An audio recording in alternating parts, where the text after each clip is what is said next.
జగన్కి రాజ్యసభ విషయంలో కాస్త ఎక్కువ ఊరట లభించింది అనుకోవాలి.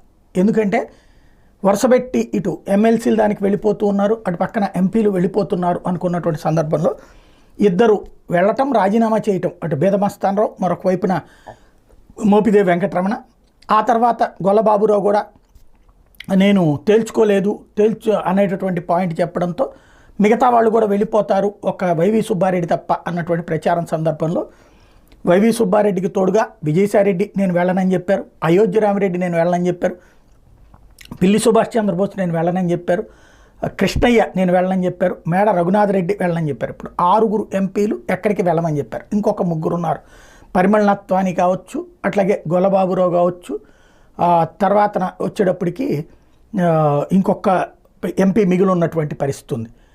ఈ ప్లేస్లో ఈ సిచ్యుయేషన్లో వాళ్ళ ఆలోచన ఎట్లా ఉంటుంది